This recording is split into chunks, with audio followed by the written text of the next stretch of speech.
a good friend of mine, fellow patriot, Tom. He's running for Congress here. And I'm sorry for the little mix up, guys. You guys were tuning in before. We had a little mix up where, someone's wrong with my internet connection and we kind of dropped out a little bit. So we're going to go pretty much where we left off.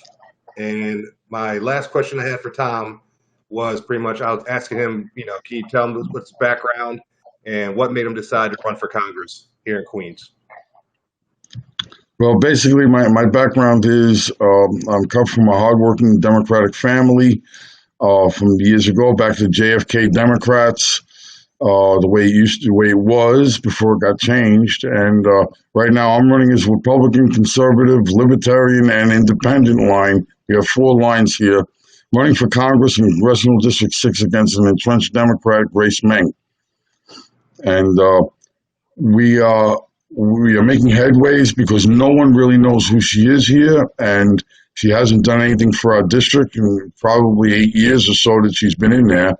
And we're going to go forward with our campaign to try to take her out because, like Donald Trump said, this government is for the people, by the people. Okay. And basically, I'm not really too much of a politician at all. I'm not in office right now, but we're answering the call. And from our group called Mega Queens, Make America Great Queens, me and my wife founded it 2.5 years ago or so. And we've been out protesting Bernie Sanders. We've been out protesting Ocasio-Cortez, Nancy Pelosi, everyone who comes here from Queens with that socialist agenda that they want to shove down our throats. So at this point, when we were doing that, me and my wife, when we found out that no one wants to run against this woman because they're all scared of her, well, we're not afraid to take on that fight. God knows what the outcome will be, but we're giving it the best shot that we have. And as you seen the other day, we have a lot of the Asian community is supporting what we stand for because they come from a communist country and they know all about what socialism and communism is. And they're not stupid, and they're joining along with us because they know what we stand for.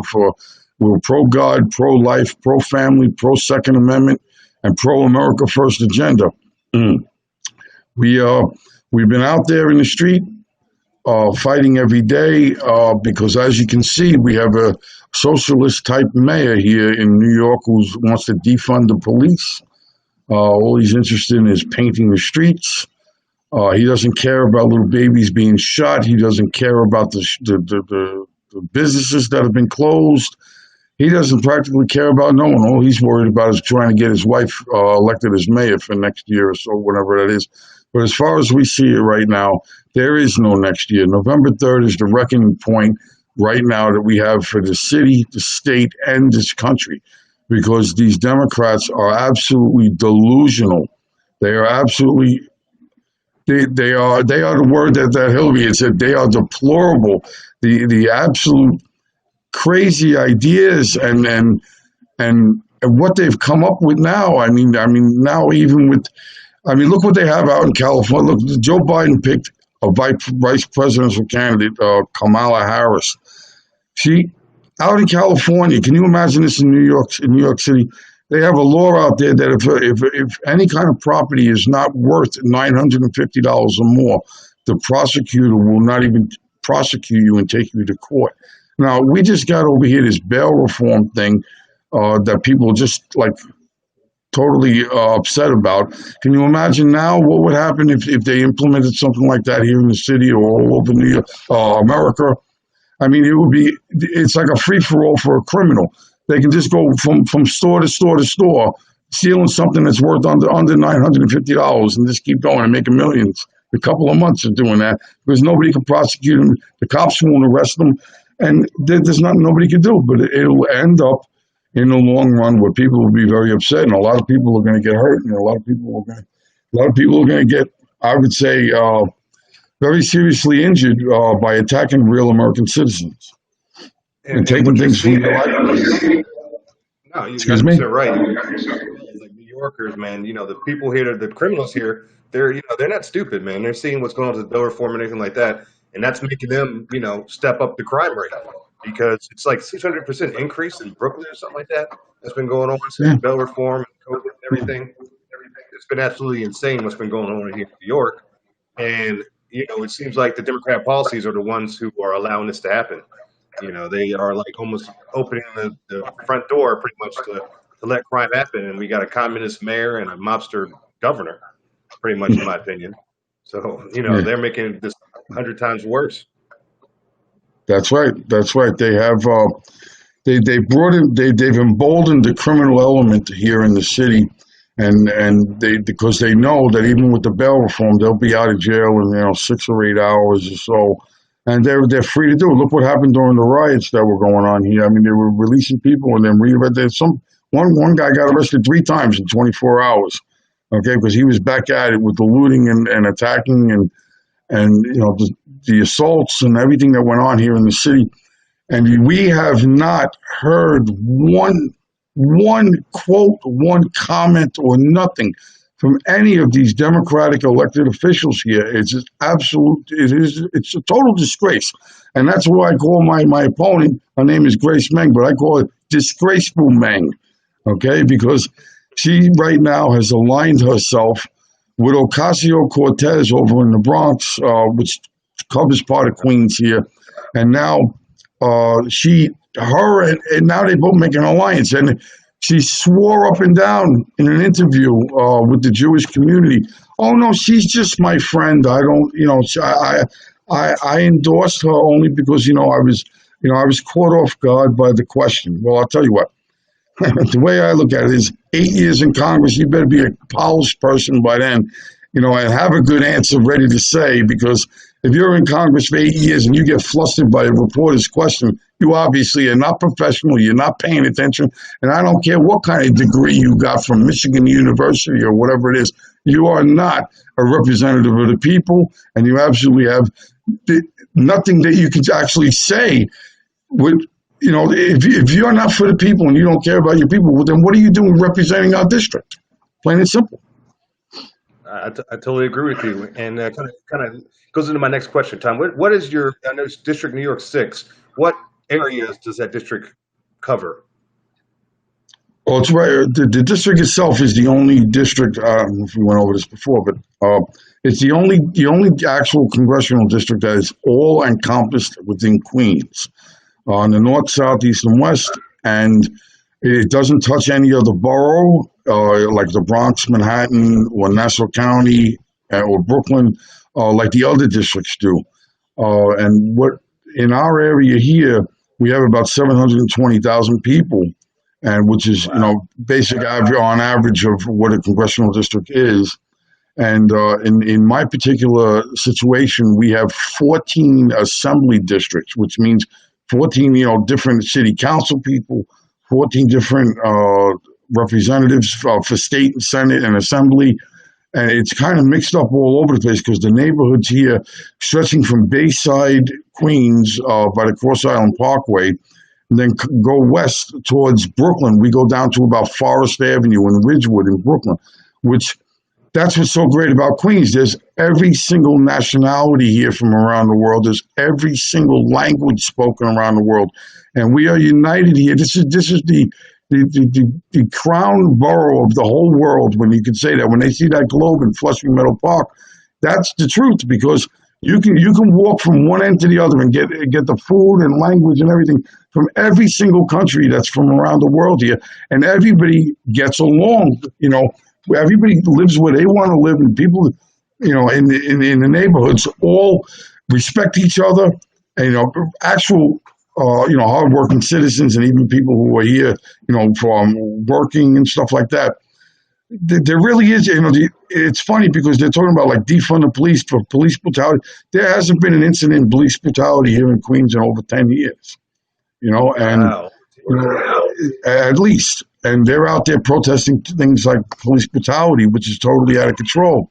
These communist socialists and the Democratic Socialists of America are being funded by George Soros, believe it or not, okay, through with the DNC and everything. They're trying to ruin these neighborhoods, ruin these working class families, ruin the jobs, so that people start picking up and get out of here, so that the city can come in here and confiscate all these properties. Okay, then they have some way to put the homeless for free, but who's going to pay for it?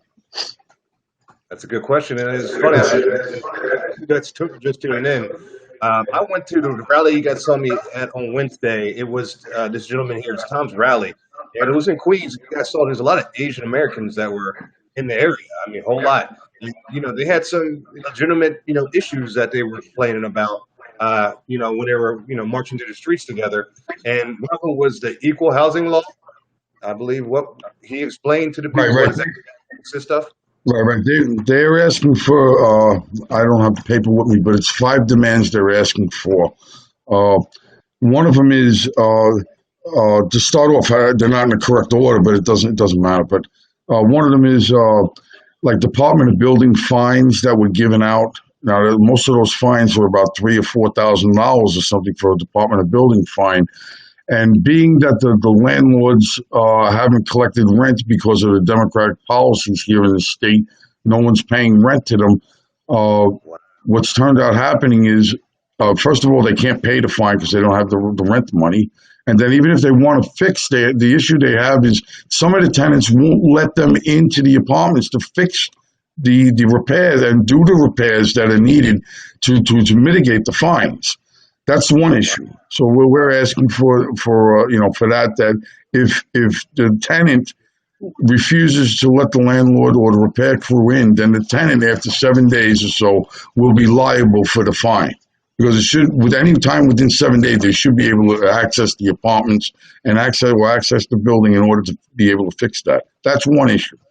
The other issue that they have is these Democrat officials that say, and the Democratic Party are telling everybody, don't pay rent, you don't have to, we'll take care of you.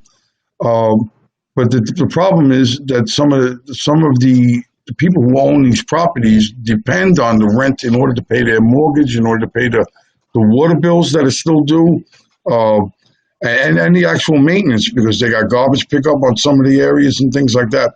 But what's happened is the city council here in New York has voted. Okay, there was a bill put in by Robert Holden to drop the interest rate on the property tax down to zero for the time that the tenants are not paying rent. Which means, in other words, your property tax is still due, because what just happened is June 1st and into July, the property taxes came due, and he put forth that they won't be able to charge them any interest on it, because they won't be able to pay because there's no rent. So what ended up happening was our 48 Democrats in the city council voted, oh no, we can't take away the interest rate because the interest rate is 18% on those property tax if you're behind. And oh no, we can't do that because the middle class is what pays our bills here and everything like that. We can't take away that and put it to zero because we need that money in order to run the city. And which brings us to the effect of Governor Cuomo and Mayor de Blasio with their sanctuary city policies have destroyed the city absolutely. And that's why we're fighting back, because 4 years ago we had 42,000 homeless in the street here.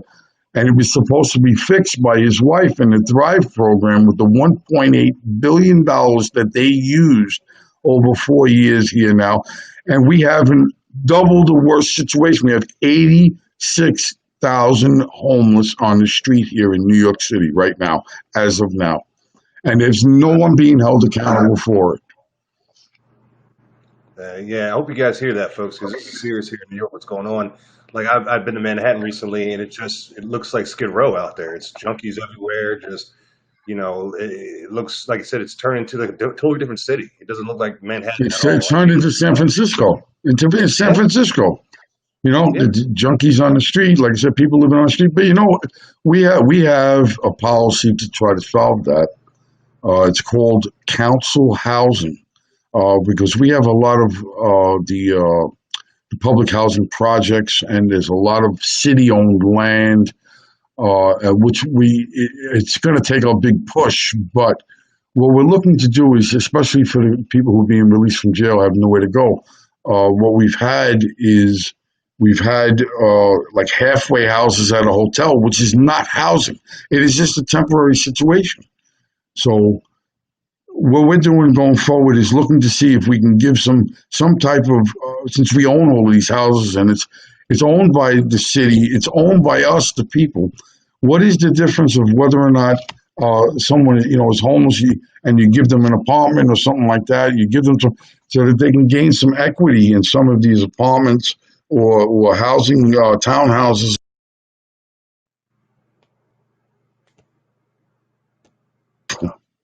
Go ahead, Tom. I Sorry. hope I think we were still going. That was okay. I was trying to explain. We're good. We're good. You were All right. saying you pretty much Yeah. left with Andrew Cuomo and De Blasio. You just mentioned them was when I cut off.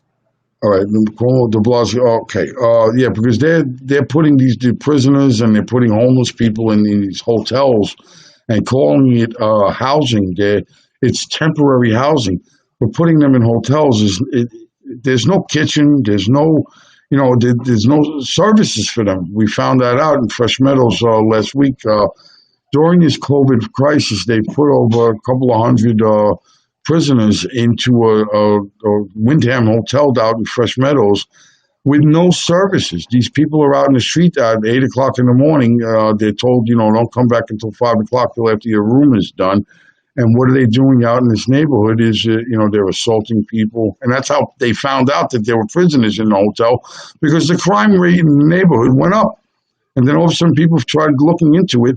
And we had our Democratic local officials here when it came out, and the story broke in the paper.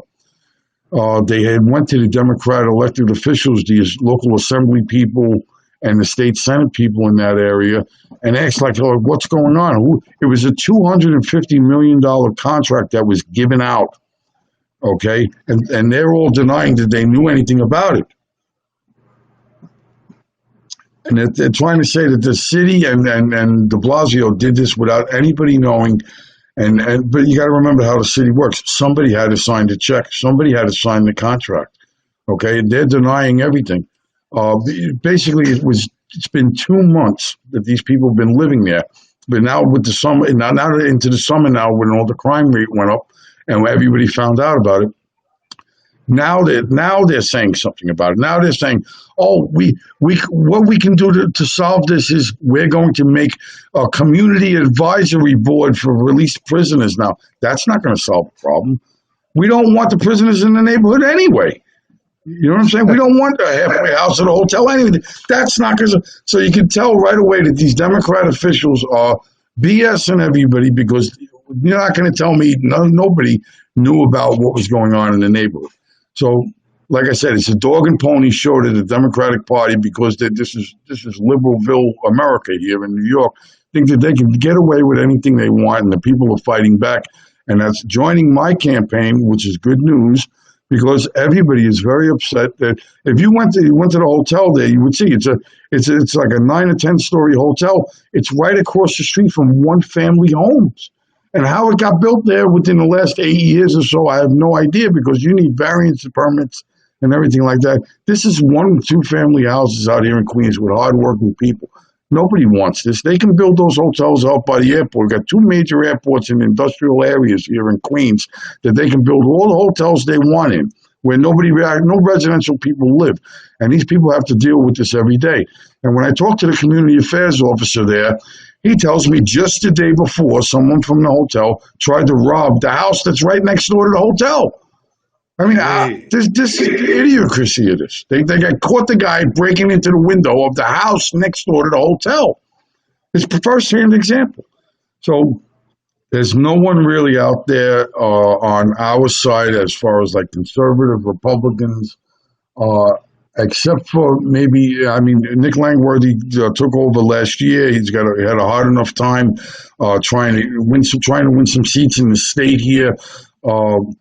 Our party has been so suppressed here. The conservatives and the Republicans have been so suppressed for the last 10 years under Obama, because as you know, Chris, like the Brooklyn Tea Party people that we know and Tea Party organizations around America were all attacked by the Obama administration and their justice agencies and everything like that. And no one wants to speak out. No one wants to say anything. But thank God for Donald Trump that we have now, because now everybody can come out and at least feel there's something's going to happen, something's going to be done. I mean, we're still waiting for 4 years for Hillary to go to jail and everything like that, but we'll see. Like I said, we're going to see going into November after the election, and God willing, if I get elected, there's going to be plenty of investigations, a lot of independent investigations going on, because what happened here last year with the election, when Letitia James became district attorney of New York, she stopped all the inquiries and all the probes and all the investigations against Mario Cuomo. I don't know if you remember a few years back, against Andrew Cuomo, excuse me, I'm sorry, that's a big mistake. And these investigations were going on, and as you know, back 2 years or 3 years ago, Sheldon Silver, his right-hand man, got nabbed on a $4 million bribery scheme or whatever it was. He is still not in jail.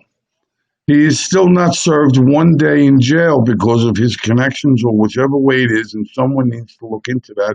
Someone needs to bring a federal probe and ask Attorney General Barr to get in here and straighten this out. Like once Rudy Giuliani was the Manhattan District Attorney who straightened out a lot of mess here in the city. That's what we need done again. I totally agree. And that's why I call him a mobster. I call Cuomo a mobster. I call de Blasio a commie. And, Absolutely. history, commies and mobsters don't like each other. That's why they don't like each other, because they're trying to get to the same goal, but different ways. But, it's terrible how they're running the city, man. It's the state. It's horrendous. Right. And they're more worried about painting something in the street than the people being shot in the street, which as we found out, everybody that, Mayor de Blasio didn't have a permit to paint in the street what he wanted to. But yet we have people that we know who went out there with chalk outside Planned Parenthood, right? Babies' lives matter and everything like that. And they get arrested for putting chalk on the street. Can you imagine that? This is how crazy things are, because they didn't like the message. He doesn't approve of the message. Same thing like what happened to us back out at City Hall when we were holding some protest against the mayor and his executive order, and Cuomo up in Albany to open up New York, because, yes, the crisis was real. Yes, people were dying, but they blew it totally out of proportion. And especially with Andrew Cuomo up there, playing doctor and saying that, I'll revoke the doctor's license if they give out certain medications to people to help them stop, to relieve the symptoms of the coronavirus stuff. We were out there fighting.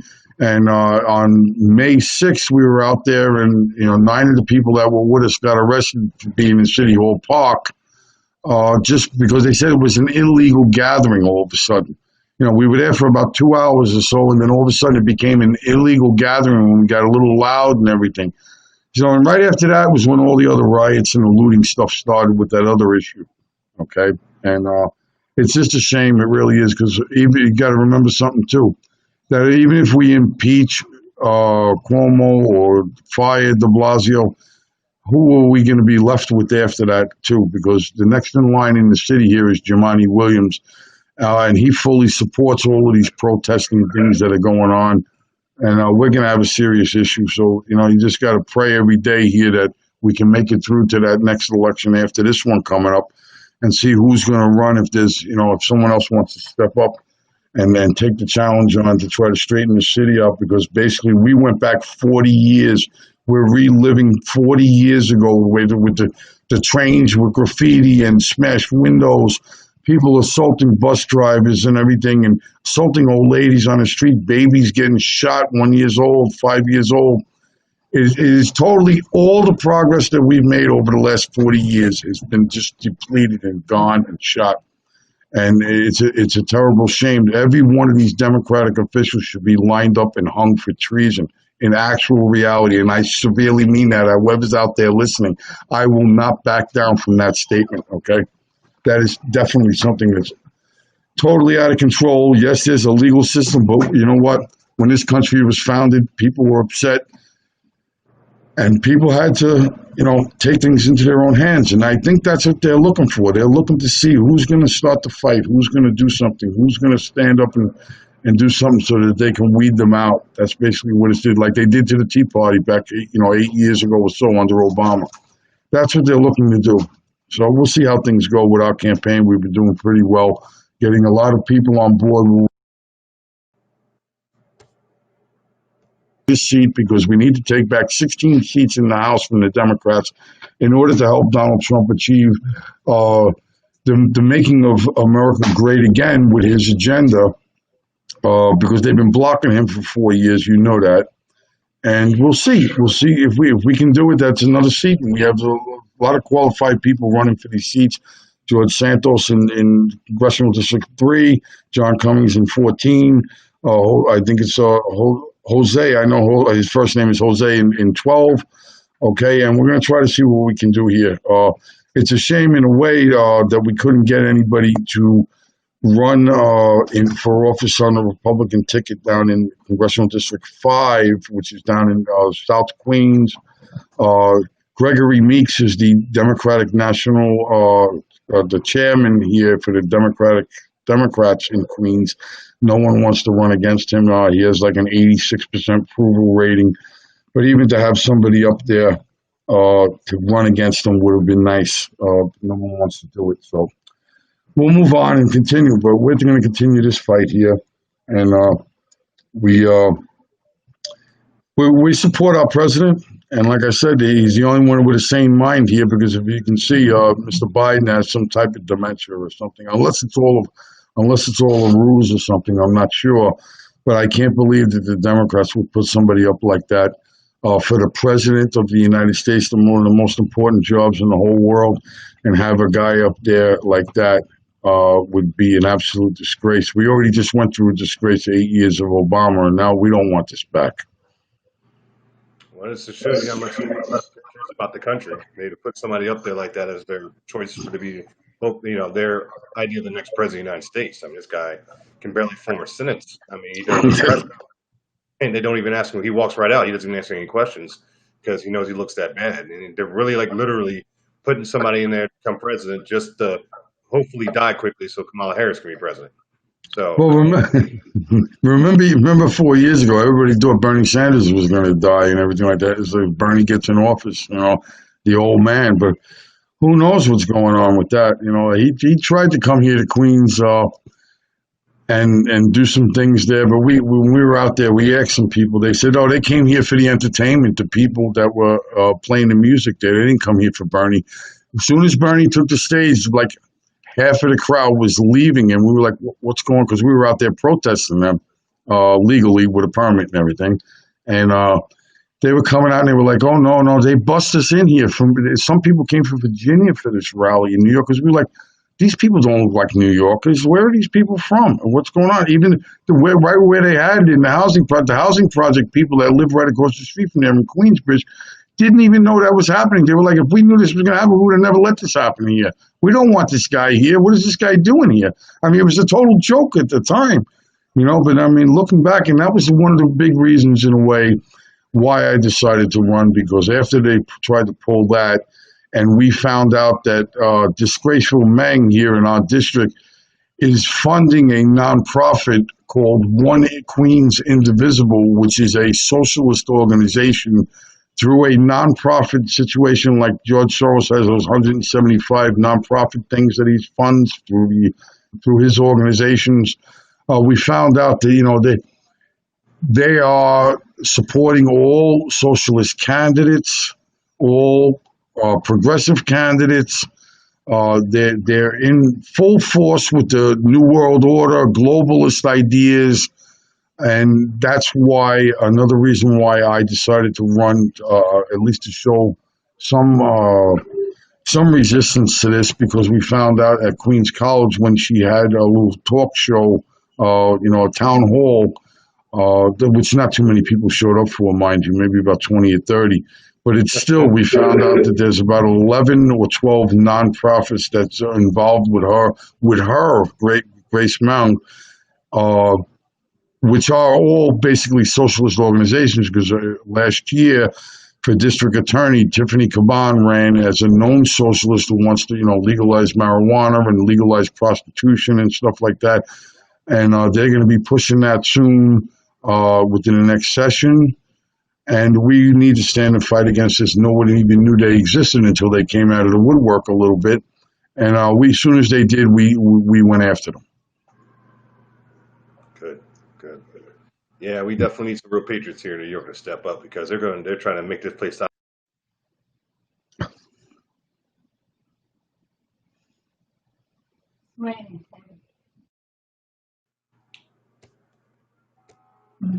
Well, could be, yeah. Yeah, no, definitely. We got to make some change here in New York because, like I said, they're trying to make this place like a Sodom and Gomorrah 2020 version. It's insane what's happening here in New York City. People don't realize, how much the city's changing and how much the radical left pretty much. It's just as bad as California, if not worse.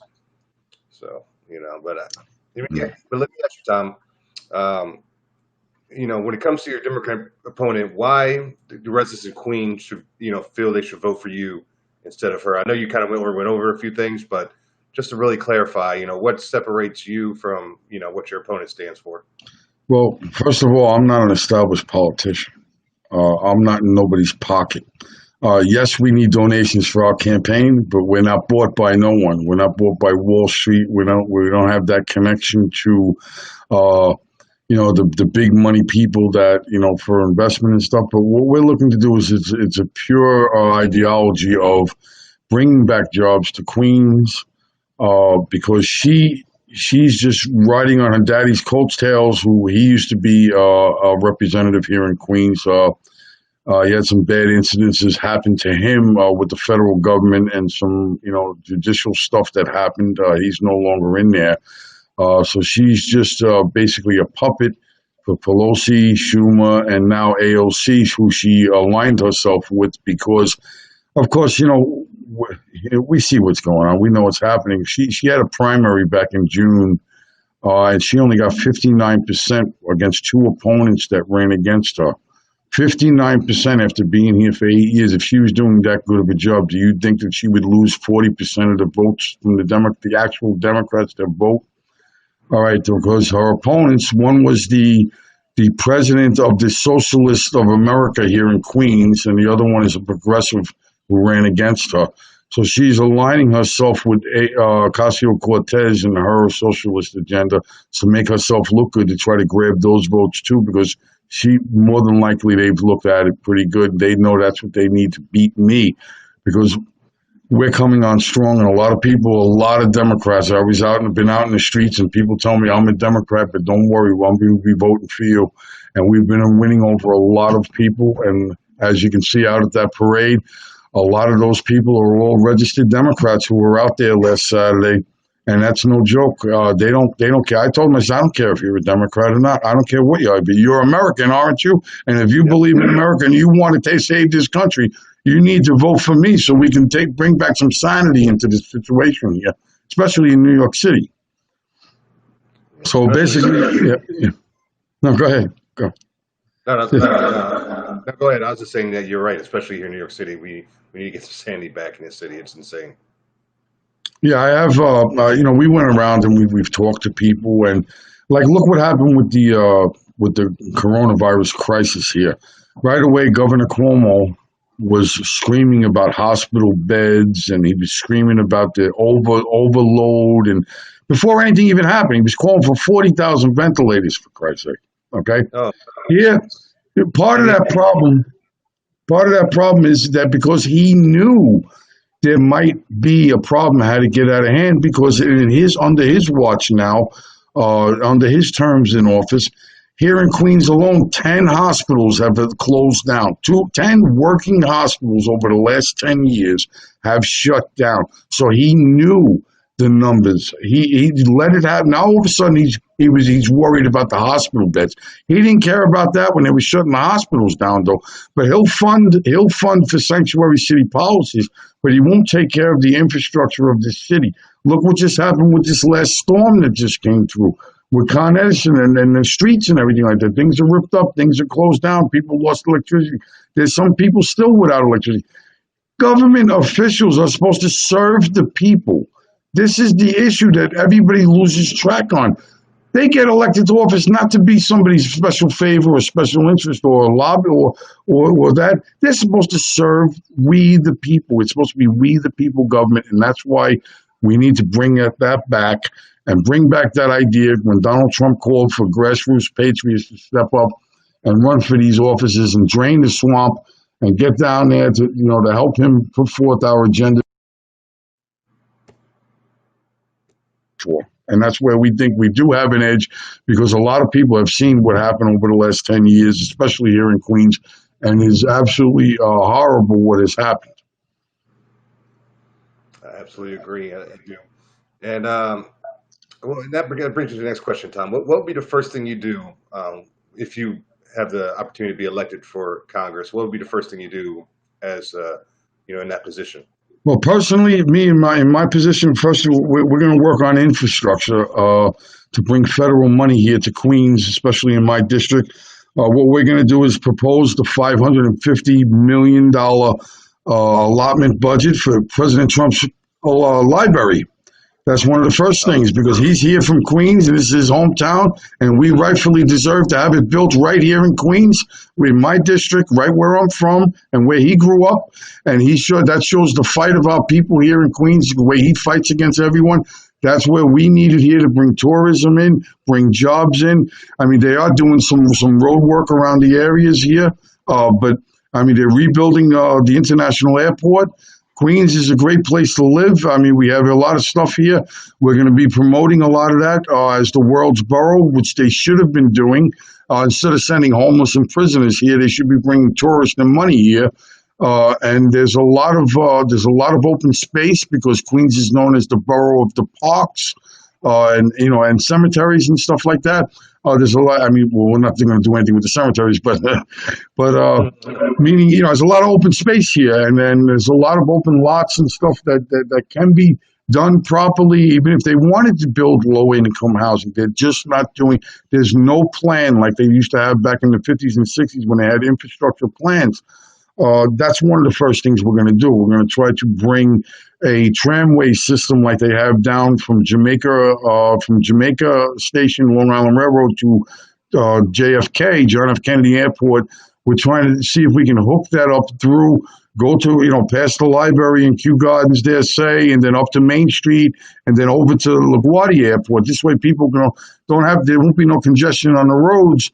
With all the people taking cabs from in between the two airports. And then, as you can see, Friday night traffic is crazy, and especially on Van Wyck Expressway, they're still working on some issues. But that might relieve a lot of people from going, getting in cars and having to do that. But also, too, another thing is we're going to look for, with the MTA, with the transit system, they're trying to revamp the transit system here in the city. But people fail to remember that a lot of the money here is federal money. Why we paid why we're paying only $2.75. We want to eliminate that so that we can allow people to be able to afford to get to work every day and do that, so they can leave their cars home. It's environmentally friendly. To bring in, just like during this crisis, they found money to allow the subway system and the bus system to be free for people. Well, I would like to continue that, because even if they had to, we would find other ways of moving the money around, because there's a lot of waste, fraud, and abuse in all of the systems. I was asked on another show, how if we would need more money for like border patrol stuff, the wall, all that stuff. No, if anything, there should be less money, because you got to remember that a lot after 8 years of Obama, these agencies have expanded and brought on personnel, and the cost of everything with the idiotic plans and stuff. There's so much waste, fraud, and abuse that if we cut that out alone, we would already be saving money beyond maybe even 20 to 25% of these budgets of these big agencies, and cutting down and making smaller agencies, putting in plans that are effective, especially infrastructure-wise, because it shouldn't take 10 years here in Queens. It took 10 years here in Queens to build a Vietnam memorial in one of the public parks here. 10 years. Okay, and that was Melinda Katz here, who used to be the borough president. She's all proud of that. Oh, one of my crowning achievements is getting that Vietnam memorial put in the park over in Mashpit. Took them 10 years to do it. Okay, under the Democrats. It's unbelievable. So we're looking to, streamline things and get some, useful federal money in here, instead of one program after another, like has been happening, and hold people accountable for what's been going on. That's basically the first thing that I'd be tackling. Okay, no, that's On the, great. on That's the great. me personally wise, like bills that I would put in or try to co-sponsor with other people here from the district, have they get elected too. We're trying to get more Republicans in there. Okay, great, great. Yeah, yeah, that's that really works for the people. There's a lot of things that locally you can do that could really get infrastructure, like you said. Like they're working on.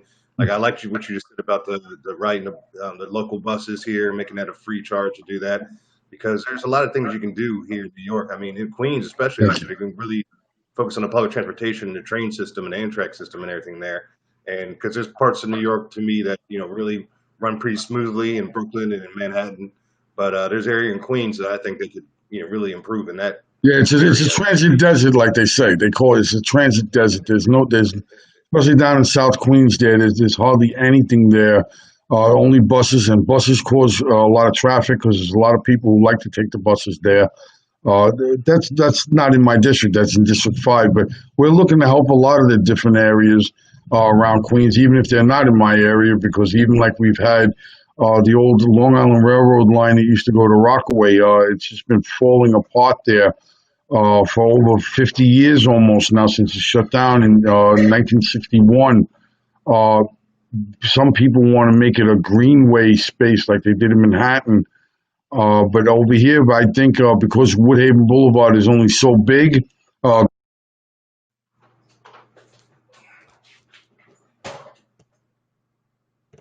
federal money in here to make a tramway system along there to relieve a lot of the South Queens people from being able to having to get into their cars and go up to Queens Boulevard to catch the train or something like that. But if a tramway was installed in there, which they can do, they can actually do anything. If they did it on the Van Wyck Expressway in the middle of everything, they could do that. And we could probably solve some of these problems. After all these years, these problems are still with us and they're getting bigger. It's just not right what's going on here at all. I totally agree. I totally agree, and that's why I said I think it starts at a grassroots level here in New York. Because if we don't get anything done, it's nothing to get done here. Because the mainstream media is no help to us at all here. And people, I do videos here, and people are so shocked that I'm just one conservative in New York walking around there, like amazed by that. They don't realize how many people on the right are really here. We have a silent majority in a way is here as well.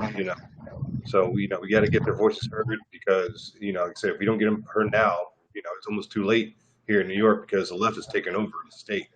And if people keep voting to the left and keep going radical, it's going to be the radical left that's going to take over that, and that's going to be pretty much communism. And that's why you see so much rioting and looting, all the crazy enough stuff going on in New York right now. And but our president has, to me, done a great job of exposing a lot of the stuff happening behind the scenes when it comes to the radical left and everything like that. And I know you mentioned earlier he's from Queens and everything like that. So when it comes to the presidency right now, what do you think is the best thing that the president has done during his first term in regards to governing for the country? Uh, he has showed them that he has basically stood up against the established system that's here. That you got to remember the biggest thing. We don't fear the billionaire who becomes a politician, but the politician who becomes a billionaire by whichever means necessary or something like that. Because obviously there's something shady going on with that. Because if someone's in there for on that salary of I think it's like 170,000 a year, someone's worth 90 or 100 million dollars after 10 years, 15 years. There's obviously something going on there because no one makes that kind of money like that. All right, being a politician, no less. Okay, so basically, by him going down there and draining the swamp, getting rid of all these cronies that are down there in Washington who are just milking jobs from the people, to taking taxpayer money, putting them towards frivolous projects around the country, and building the wall and trying to stop immigration is one of the illegal immigration. Excuse me. That's one of the big things that we really like and support the president for. Okay, which would be, like I said, draining the establishment of their old ways and building a wall to protect our American interest here along the border, and especially from the illegal immigration that's going on, which leads back to the opioid crisis. Everybody kind of forgot about that a little bit, but there's still drug addicts in the streets. There's still human trafficking problem, which he's been made a lot of headway on.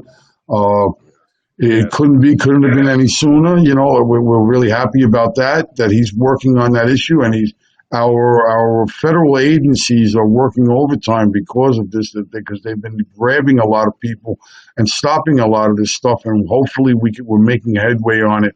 And we're very proud of the president for actually addressing those areas and trying to find out where the root of those problems are. And we've done some research ourselves, and we found that a lot of the trickle down effect of the problems that we have in this country, which Donald Trump already knew, is from the illegal immigration thing. Because when people start pouring into the country and using the services and flooding the school system with, with their children after, there's no regulation on it, there's no anything. All the services fall apart. Everything. That's transit, that's infrastructure, that's schooling, that's education.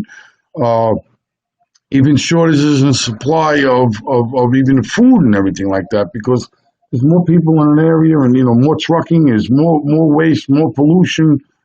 It's just one thing after another, and it all stems a lot from that one issue. And he's working on it, and that's what we're very proud of him about. Okay. No, I totally agree with that. He's done a great job in all those areas, and unfortunately, a lot of people don't understand unless you really strongly support the president and look into how he's been doing. You wouldn't know a lot of those things he's been able to get accomplished since he's been president, because the media doesn't discuss any of those things today. So what they always want to do is say things that will they know triggers to people on the left about the president. They don't want to mention anything, the positive thing, that he's the number one president on regards to sex trafficking that's ever governed in American history. But they don't want to talk about that. So but when it comes to the president, like his character, what's your favorite thing about his character? You think, like, about him as a person, that you think really makes Uh, him? he's loyal to his wife. He's a family man. He believes in God. He believes in things that we believe in as far as American values, people being held accountable, people being responsible for their own actions. Uh, and basically, he does like us, like me and my wife. I mean, we pray every day. We hope that God will help us with these problems, and we go forward. Uh, keep trying to bring some sanity back into a world that has obviously gone to chaotic evilness that's taken over, and to showing the strength and the courage and the wisdom to hold everyone together as Americans through our American spirit. Like I had said in the speech that I had given a few days ago, that we as Americans, we're the ones that are going to have the choice. And, basically that's what America, with our Constitution and our Bill of Rights and what we have in the amendments in the Constitution, like what the American spirit is about, as far as being out there and being the shining light on the hill for everyone in the world, because there is a lot of oppression around the world, there is a lot of problems around the world, and we were gaining, we were the number one country, after World War II, but after a while now. When you have a president going around the world apologizing for what we had to do, otherwise, no one else could do it. It kind of just, a lot of the old time people and a lot of the, regular Americans that had fought in some of these wars, they're kind of like just not understand. There is no way to understand what that whole feelings thing is, what that whole apologetic thing is, what that privilege thing is, what that diversity thing is. What is this? We've all been living here all along. I mean, yes, there are problems. You're going to have that in any society. It's never going to go away. Never. There's always going to be the bully in the schoolyard. There's always going to be somebody's feelings hurt. But guess what? The way we grew up in my generation, I mean, your feelings got hurt. You fell off the horse. You get back on the horse and you keep going. It made you a better person. But these kids nowadays and what's going on in this country, making everybody feel like a victim. Well, soon enough, there's going to be everybody's a victim, and there's going to be no one left to even lead, because everybody wants to feel like a victim and get something from the government for free or something. We can't have this happen. We have to save this country on November 3rd. And I'd like everyone to go to my website, check out some videos that we have. And Zmich 2020, ZMICH, right there, 2020.com. You can donate, you can volunteer, you can help us out in this fight against Grace Meng and these established Democrats, because it's not only just my race, it's everybody's race. And I believe, like you said, Chris, you're all over the country, all over the world. Everyone needs to stand and fight for your rights. And if you don't know, you can get yourself a copy. Go on my website. I'll mail you a copy of the Constitution so you know what your rights are.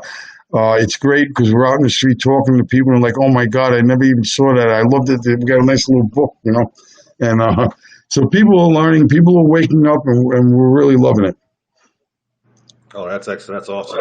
And I'd like to thank you very much for inviting me here, to do this so we can get this message out, because I believe we're all on the same page, especially with your Conservative Republican Alliance.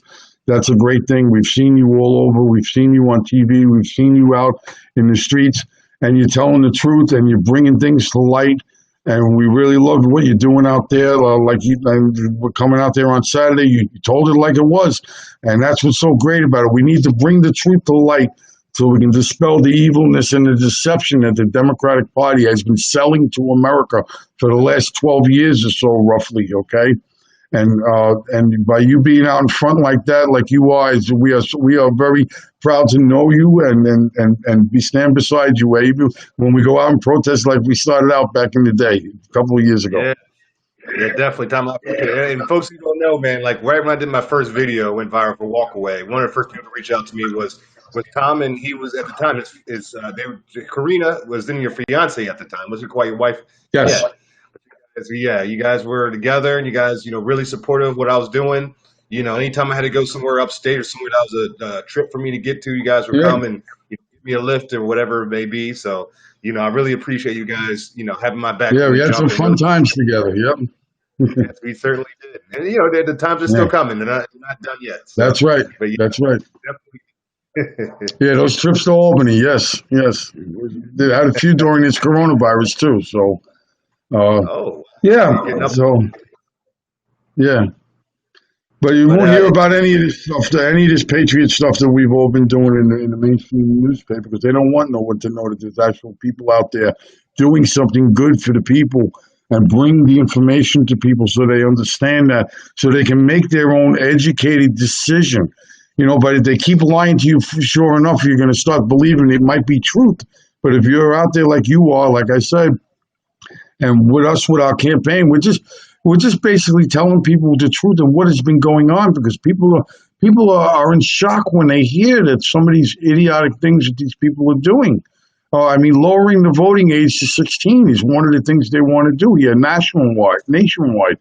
Abortion, postmortem abortion. They're aborting babies after birth here. And plus, that's a good thing you brought that up, because the next thing on the agenda, I'm sure you've heard, they're going to be voting on the assisted suicide. We've been fighting them for 2 years up in Albany on that. They've been trying to keep it off the roll. Assisted suicide for people 18 and over. Anybody who turns around and signs a waiver, the government will be glad to help you kill yourself if you're willing to do it. Okay, there ain't no coming back from that one. But this is what the Democrats are pushing, like Governor Cuomo did to the elderly. Okay, by sending them back to the nursing homes during the COVID virus, because he's got a shortfall in his Medicaid program, $6 billion. So what's the quickest way to save some money? Hey, maybe we can kill a bunch of people, bunch of elderly who were on those rolls there, right? Without nobody knowing. Shh, don't say nothing. All right, but we're all hip to that right now. We know what he did. Of course, we know he planned to hit, and and I also know there were ventilators when he was demanding Trump. He needed ventilators so bad. He had about 3,000 locked in a warehouse, like they did in Puerto Rico with food supplies after the hurricane. So they're playing the same Democrat games they play. They're playing with people's lives. What they're doing, they're playing politics with people's lives, and it's like they'll watch a person's body drop right in front of them dead just for a vote. If that meant one vote for that body to drop, they're like, well, okay, get rid of the body. Once I get that vote, that's all I can do. That's right, and that's all they're concerned about because that whole establishment machine is well oiled and well greased. And as soon as people get in there and start, especially on their side in the Democratic Party, people who've been there for years that have been reelected and reelected and reelected are finding themselves now locked into a corner in a way because the Democratic Socialists now have gained so much ground in their party that now these established Democrats who thought they had it nice and easy have to start appeasing this leftist agenda and ideal. Otherwise, they're going to be primary. They're going to be kicked out. They're going to be, like Ocasio Cortez did up in the Bronx there. So even their own internal system, their own policies are turning against them. And you could probably say it's maybe something maybe God had something to do with that because like they say evilness never wins, only good will win in the end. Amen to that. Amen to that. Mm. You kind of see it with the president, man. You see every time they try to come and try to manipulate the public way of thinking or try to do one of the little political tricks and try to try to get the president. He always is a step ahead, and it seems like sometimes Yeah. this is more than just his own doing. It's just maybe God's hand might be guiding things along to make sure these radicals don't take over this country, this Christian Mhm. nation, and destroy it. Because without people like President Trump, you and I out here getting our, fighting for the truth, we'll, like I said, we'll have these crazy nut job Antifa will be running the city, and these radical groups like Black Lives Matter, Well, get by Clinton Foundation money and freaking Soros money. mhm. So we, like I said, this is we are fighting on God's behalf, not just the country's behalf. So Absolutely, absolutely. That's why if you see on my website, Smith2020.com, one of the first things I said, I'm called again, meaning when I say that is because I'd already served 8 years in the military. During the first Gulf War, we got called. I was in Army Reserve. We got called. I served for about 7, 8 months on active duty to fight Saddam Hussein and all that stuff that happened back in 1991. Came back, finished out my time, honorably discharged, and after that, I figured, I started life, whatever, went through everything. Didn't think I'd ever have to do anything again because I did my time, like, because now it's a volunteer army. It's not like having a draft and going or something. But now at this point, with the crisis in this country of not only this was even before the COVID, before everything, was this socialist agenda that they've shoved down these young college kids' throats. Even with my own kids, they're like, "Oh, Dad, no, it's not like there's nothing for free anymore. You're either going to pay with money or they're going to be taking your rights away. One or the other. Nothing is for free unless you work hard for a living, you work hard to get things in life that you want." And the government's going to come in and just swoop in and take that away from you. I mean, it's something I can't believe it's totally out of control like that. That even there's a thinking that someone is entitled to something for free like that without having to give anything to this country. Like John F. Kennedy said back in, I think it was 1961, he says, "Ask not what your country can do for you, but what you can do for your country." Him and Martin Luther King must be rolling over in their graves right now at the situation, the way what they've done, what they were actually died for, their beliefs is totally, been topsy turvy, been turned upside down. Everything that they believed in was the right thing for this country. And like you said, standing up for the truth, bringing the truth to light, and letting people know about it because so they can make an informed decision without being lied to and deceived by the mainstream media. exactly, I totally agree, Tom. I totally agree. And those are, like I said, those you mentioned the great Americans. You just said, like, so those are the Americans that I grew up on. Martin Luther King's teachings, and what JFK and his brother Bobby, what stuff they were saying to the country. Mhm. And I had a clear understanding growing up, like this is what America's about. And now they're trying to tell me, no, this is like a racist, sexist country, and they don't. The Yeah, country doesn't like yeah, blacks, doesn't like women, doesn't like all this stupid stuff. And it's like, get out of here. It's all make believe. You know what I mean? Like that's why and that's my generation. I was like the last generation that was raised up on Americana in a way. And that's why I talk to people who are like in their early 20s and they're telling me they're oppressed. I'm like, shut up. Like, you haven't lived your day. Like, I talked to my grandfather down in Macon, Georgia when he was alive, and he was telling me stories when he was a teenager.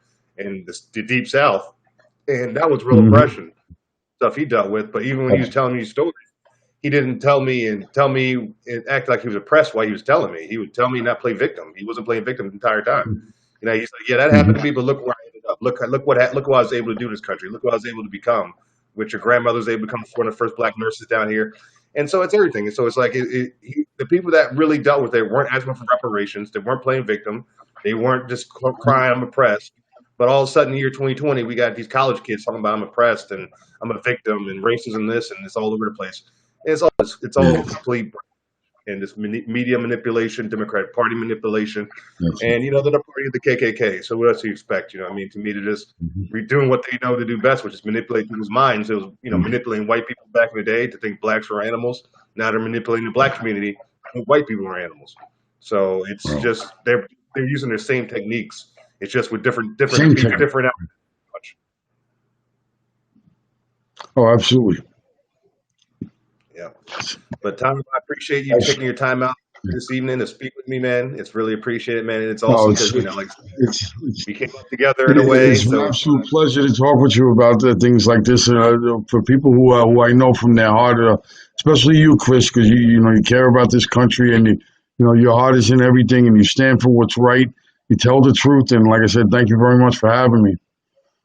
No, thank you, bro. Thank you for taking your time out. And before we leave, you mentioned a little bit earlier, Tom, but just for the audience out there that might just tuned in, let them know how they can reach out to you, how they can help you donate to your campaign, or anything like that. Get in touch with you if they want to support you. Yeah, we're on Facebook. Zmich for Congress on Facebook is the actual the candidate page, and you can also go to Zmich2020.com. Let me see.